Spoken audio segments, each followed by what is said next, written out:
Spoken English and grammar connection में आप लोगों का बहुत बहुत स्वागत है। गाइस, जैसा कि आप जानते हैं कि हम जो भी कन्वर्जेशन करते हैं उसमें टाइम का बहुत ही अहम रोल होता है। हम क्या बातें कर रहे हैं, किसके विषय में बातें कर रहे हैं, तो ये सारी चीज़ों में एक टाइम जो है हमारा रिलेट करता है। और अपनी बातों को अगले तक कैसे उसको क्लियरली उनके सामने रखना है, उसको एक्सप्लेन करना है, इसके लिए हमारा ग्रामर का एक टॉपिक टेंस है जिसकी नॉलेज होना बहुत ज़रूरी है। क्योंकि टेंस का मतलब होता है टाइम। टाइम मतलब हमारी जो भी बातें हो चुकी हैं, हो रही हैं या होने वाली हैं, जो भी बातों को हम कह रहे हैं, वो सारी चीज़ों की के रूल्स, उसके सारी चीज़ों को एक्सप्लेन करने का तरीका, ये सारे फॉर्मेट हमारे टेंस के टॉपिक में आते हैं। हो सकता हो कि हम लोगों में से बहुत से ऐसे लोग हैं जो टेंस को देखते ही पहचान जाएं, किसी भी सेंटेंस को देखकर पहचान लें कि ये कौन सा टेंस है। लेकिन कुछ ऐसे भी लोग हैं जिनके सामने सेंटेंस तो रहता है लेकिन वो उसको कह नहीं पाते हैं, वो उसको एक्सप्लेन नहीं कर पाते या उसको पहचान नहीं पाते हैं कि हमारा किस टेंस से रिलेट है। ठीक है, तो इसके लिए टेंस की नॉलेज होना बहुत ज़रूरी है। आइए देखते हैं पहले कुछ एग्जाम्पल के साथ। जैसे हमने यहाँ पे कुछ सेंटेंस लिखा हुआ है, सोया हुआ है, हम बैठे हुए हैं, किताब टेबल पर रखी हुई है। क्या आप बता सकते हैं कि इन तीनों सेंटेंस में कौन सा टेंस है? सबसे बड़ी हैरानी की बात है कि यहाँ पर जो मैंने 3 सेंटेंस लिखा हुआ है, इन तीनों सेंटेंस में किसी तरह का कोई टेंस नहीं है। जो लोग टेंस को पहचानते हैं, अगर वो समझ गए हैं तब तो बहुत अच्छी बात है, लेकिन जो नहीं समझे हैं तो मैं बता दूं, आज मैं जो वीडियो लेक्चर देने जा रही हूँ उसमें आप लोगों के लिए यह वीडियो काफ़ी हेल्पफुल होगा और टेंस को पूरी तरह से इसकी पहचान मिलेगी। सबसे पहला टॉपिक जो है वो सोया हुआ है। फर्स्ट थिंग मैं आप लोगों को ये बता दूं कि जो टेंस हमारा है उसकी जो कैटेगरीज है, जो सब कैटेगरीज है, वो सारी चीज़ें सब्जेक्ट के द्वारा जो भी एक्टिविटी होती है उसके बारे में बताता है। ठीक है, हमारा जो टेंस है, टेंस का पूरा पैटर्न है वो यही पैटर्न है कि सब्जेक्ट हमारा क्या एक्टिविटी कर रहा है, क्या पास्ट में किया कर रहा है, क्या प्रेजेंट में कर रहा है किया है, और क्या फ्यूचर में करेगा। सब्जेक्ट द्वारा किए जाने वाली जो भी एक्टिविटीज होती है, टेंस हमारा उन्हीं सारी चीजों को लेकर चलता है। ठीक है, वो सोया हुआ है, इसमें सब्जेक्ट हमारा है वो। क्या वो कोई एक्टिविटी कर रहा है? नहीं कर रहा है, वो तो सोया हुआ है। सोने पे कौन सी एक्टिविटीज होती है? कोई एक्टिविटीज नहीं होती है, तो वो सोया हुआ है। इसका मतलब कि ये टेंस नहीं, टेंस का मतलब कि सब्जेक्ट कोई एक्टिविटीज करता है, कोई वर्क करता है। सेकंड है, हम बैठे हुए हैं, बैठने पर हमारी कोई एक्टिविटी नहीं है, हम तो चुपचाप बैठे हुए हैं। सब्जेक्ट हमारा हम है। ठीक है, हम बैठे हुए हैं। किताब टेबल पर रखी हुई है, इसमें सब्जेक्ट हमारा किताब है। क्या किताब कोई एक्टिविटी कर रहा है? कोई एक्टिविटी नहीं कर रहा, किताब तो अपना टेबल पर पड़ा हुआ है, रखा हुआ है। तो मैं बता दूं कि इसमें कोई टेंस नहीं है, और टेंस हमारा सिर्फ सब्जेक्ट के द्वारा किए जाने वाले काम को ही शो करता है कि सब्जेक्ट क्या काम कर रहा है। आइए इसकी डिटेल्स देखते हैं हम अपने टेंस की वीडियो में चलते हैं। गाइस, यहाँ पे जो टॉपिक है वो टेंस है। टेंस का सीधा मीनिंग होता है काल। काल से मतलब होता है टाइम से। हमारे जीवन में जो भी चीज़ें हो रही हैं वो हमारा प्रेजेंट टेंस होता है, जो चीज़ें हो चुकी हैं वो हमारा पास्ट टेंस होता है, और जो चीज़ें होने वाली हैं उसको हम फ्यूचर टेंस मिलाते हैं। ठीक है, इस टेंस की 3 कैटेगरीज होती हैं, प्रेजेंट, पास्ट एंड फ्यूचर। और इन तीनों टेंस की 4 सब कैटेगरीज होती हैं। पहला होता है प्रेजेंट इंडेफिनिट टेंस, दूसरा होता है प्रेजेंट का कॉन्टिन्यूअस टेंस, तीसरा है प्रेजेंट का परफेक्ट टेंस, एंड चौथा है प्रेजेंट का परफेक्ट कॉन्टिन्यूअस टेंस। अब जानते हैं इसकी पहचान हम कैसे करेंगे। अगर सेंटेंस के लास्ट में है ही हु आता है तो वो हमारा प्रेजेंट टेंस होता है। सेंटेंस के लास्ट में अगर था थे थी आता है तो वो हमारा पास्ट टेंस होता है। और सेंटेंस के लास्ट में अगर गा गे गी आता है तो हमारा फ्यूचर से रिलेट करता है, फ्यूचर टेंस होता है। ठीक है, अब आइए जानते हैं कि प्रेजेंट इंडेफिनिट टेंस क्या होता है। प्रेजेंट का इंडेफिनिट टेंस वो होता है अगर सेंटेंस के लास्ट में जो हमारी मुख्य क्रिया होती है उसमें ता ते ती आए और उसके बाद है ही हु आता है तो हमारा प्रेजेंट का इंडेफिनिट टेंस होता है। जैसे राम खाता है, वह जाता है, सीता गाती है, वह सोता है, इस तरह का। इसमें मुख्य क्रिया के बाद ता ते ती और है ही हु आता है, तो हमारा प्रेजेंट का इंडेफिनिट टेंस है। इसकी पहचान यही है। इसका जो हेल्पिंग वर्ब होता है वो हमारा डज और डू होता है। ठीक है, डज का प्रयोग थर्ड पर्सन सिंगुलर फॉर्म के साथ करते हैं और डू का प्रयोग बाकी हम सबके साथ करते हैं। ठीक है, इसके क्या रूल्स हैं ये सारा मैं एक सेपरेट वीडियो मैंने बनाया है, आप उसमें इसकी सारी डिटेल्स पाएंगे कि प्रेजेंट इंडेफिनिट हर वीडियो मैंने सेपरेट बनाया हुआ है, उसमें सारे रूल्स और इसके सारे रूल्स और रेगुलेशन मैंने एक्सप्लेन किया हुआ है। ठीक है, अभी तो मैं केवल इस चार्ट में इसकी पहचान बता रही हूँ कि आपको टेंस को कैसे पहचानना है। अब बात करते हैं प्रेजेंट कॉन्टिन्यूअस टेंस की। अगर सेंटेंस के लास्ट में रहा, रही, रहे, है, ही, हूँ आता है सेंटेंस के लास्ट में, तो वहां पर हमारा प्रेजेंट का कॉन्टिन्यूअस टेंस होता है। जैसे प्रेजेंट में एक्टिविटी हो रही है लेकिन वो एक्टिविटी कंटिन्यू है, वो हो रही है। जैसे सीता गा रही है, मोहन जा रहा है, राम खा रहा है, रही है, रहे हैं के साथ है आता है, तो वहां पर प्रेजेंट कॉन्टिन्यूअस टेंस होता है। इसमें जो हमारी हेल्पिंग वर्ब यूज होती है वो इज, एम, आर के साथ V4 यूज होता है। V4 का मतलब होता है वर्ब के साथ, वर्ब के मेन वर्ब के साथ हम ing लगाते हैं। वर्ब के तीनों फॉर्म्स की जो भी डिटेल्स है मैंने उसका भी एक सेपरेट वीडियो बनाया है, आप उसमें जाकर देख सकते हैं। V4 का मतलब होता है कि मेन वर्ब के साथ ing फॉर्म को जोड़ा जाता है। ठीक है, राम खाना खा रहा है, Ram is eating the food.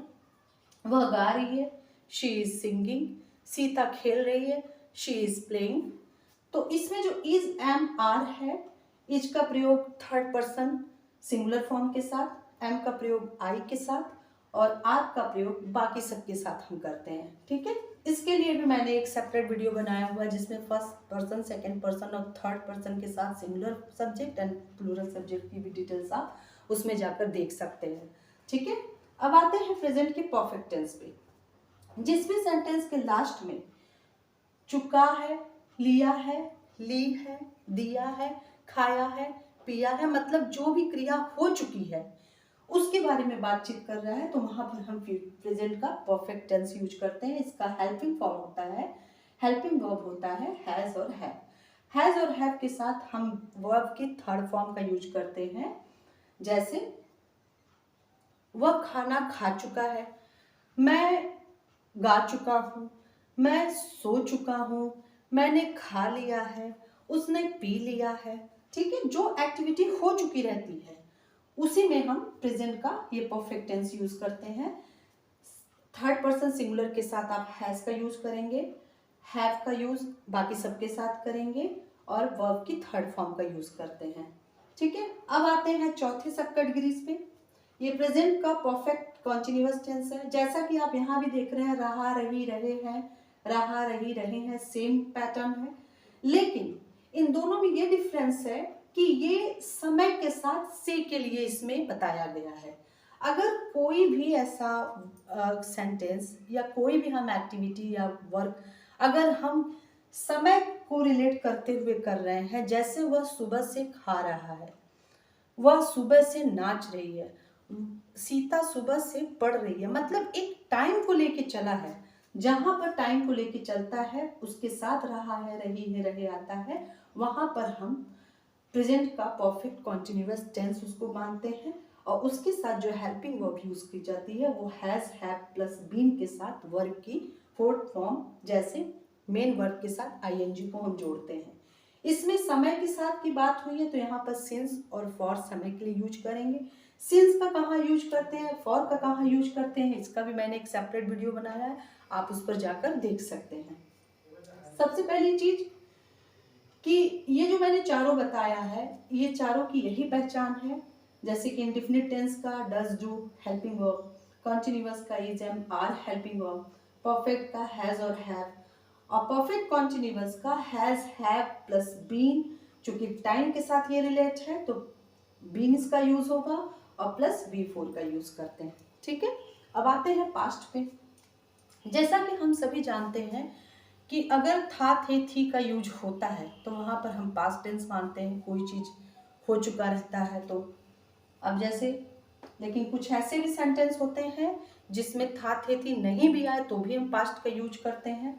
जैसे वह खाया, वह पिया, वह गया, वह सोया, वह नहाया, इस तरह के अगर वाक्य आते हैं तो वहां पर हम पास्ट इंडेफिनिट का यूज करते हैं। लेकिन अगर वाक्य के लास्ट में मेन जो वर्ब है उसके लास्ट में ता ते ती के साथ था थे थी का यूज होता है तो इसका एक अलग रूल्स होता है। उसमें हम उस केस में हम नॉन एक्शन वर्ब को लेके चलते हैं। नॉन एक्शन वर्ब, अब आप पूछेंगे कि नॉन एक्शन वर्ब क्या होता है, जैसे खाना पीना, डांस करना, गाना गाना, इन सब में हमारा फिजिकल मूवमेंट हो रहा है, फाइट करना, वॉकिंग करना, जॉगिंग करना, इन सब में।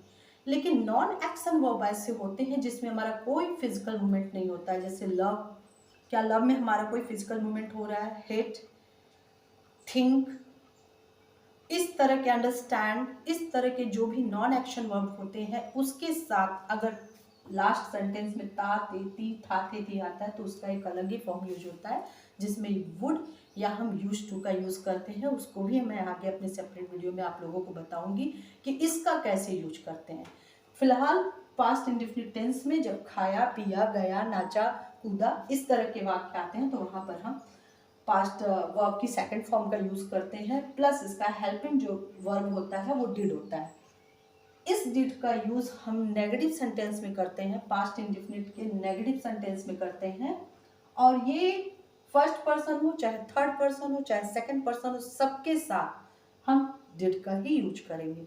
ठीक है, अब आते हैं सेकंड पे, पास्ट का कॉन्टिन्यूअस टेंस। अगर सेंटेंस के लास्ट में रहा रही रहे के साथ था थे थी आता है तो वहां पर हम वॉज और वर्ब के साथ वर्ब की आईएनजी फॉर्म का यूज करेंगे। ठीक है, जैसे वह गा रहा था, वह सो रही थी, वह नाच रही थी, इस तरह का।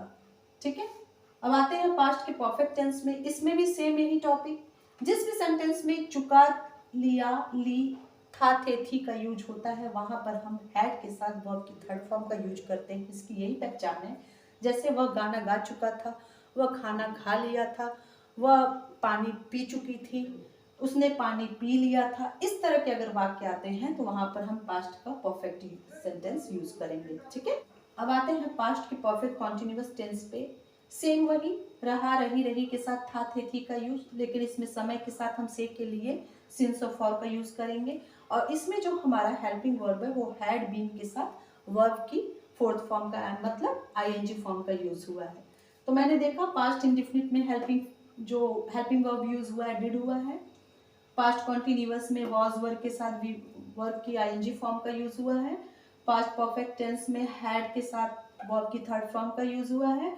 एंड पास्ट परफेक्ट कॉन्टिन्यूअस में हैड बीन के साथ वर्ब की फोर्थ फॉर्म मतलब आईएनजी फॉर्म का यूज हुआ है। ठीक है, अब आते हैं हम अपने फ्यूचर टेंस में।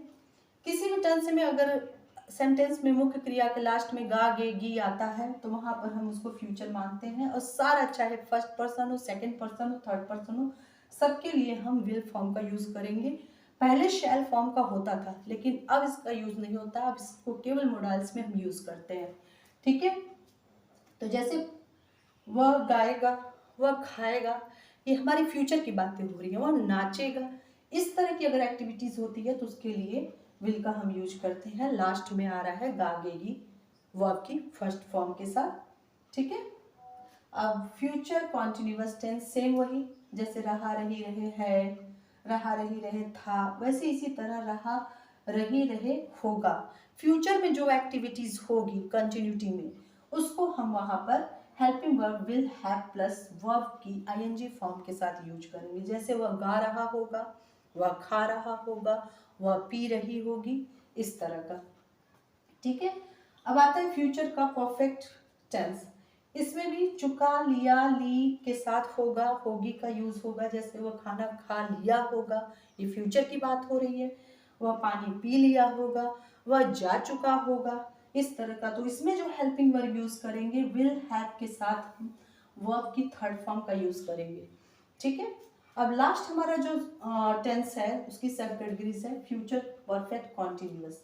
सेम यही फॉर्मेट, रहा रही रहे के साथ होगा का यूज होता है लास्ट सेंटेंस में हमारे, लेकिन इसमें भी समय के साथ हम से के लिए सिंस और फॉर के साथ साथ हम फ्रॉम का यूज करेंगे। ठीक है, अगर सेंटेंस के लास्ट में आता है रहा, रही, रहे के साथ होगा और उसमें एक सुबह से कोई एक्टिविटी हो रही है, कल से कोई समय को दिखाया गया है, तो उसमें हम सिंस फॉर के साथ कहीं कहीं हम फ्रॉम का भी यूज करेंगे। इसका जो हेल्पिंग वर्ब है विल, हैव बीन के साथ वर्ब की आईएनजी फॉर्म का यूज हुआ है। तो इस तरह आप लोगों ने गाइस देखा कि जो मैंने ये वीडियो पे आप लोगों को चार्ट शो किया, इसमें बहुत मेहनत लगी है इसको बनाने में। ये टेंस की पहचान आप लोगों को पूरी तरह से दिखाएगा, कौन सा टेंस है, किस तरह का टेंस है, ये सारी चीज़ें आप लोगों को इस वीडियो में मिलेंगी। लेकिन इसके क्या रूल्स हैं, इसको कैसे और अच्छे से, इसके क्या सेंटेंस हैं, अफर्मेटिव, नेगेटिव, इंटरोगेटिव, इस तरह के सेंटेंस है, इसका सारा मैं एक एक करके वीडियो में आपको नेक्स्ट वीक में बताऊंगी कि इसको कैसे, इसका सेपरेट वीडियो में बनाऊंगी, उसको देखिएगा। और आप लोगों से होप करती हूँ कि आप मेरे वीडियो को ज़रूर लाइक करेंगे और इसको ज़्यादा से ज़्यादा शेयर करेंगे ताकि मैं और भी ज़्यादा वीडियो बना सकूँ और आप तक पहुँचा सकूँ। गाइस, इस तरह जो मैंने वीडियो आपको बताया, इस तरह से अगर आप प्रैक्टिस करेंगे तो आपको टेंस की एक एक रूल्स की पहचान हो जाएगी और आप कोई भी सेंटेंस इस पहचान को जानने के बाद, इसके रूल्स को जानने के बाद आप खुद बैठकर उस सेंटेंस की प्रैक्टिस करेंगे, नए नए सेंटेंस को खोज कर उसको एक ट्रांसलेट करेंगे। आपको आपको टेंस की नॉलेज होने से कोई नहीं रोक पाएगा। तब तक के लिए धन्यवाद।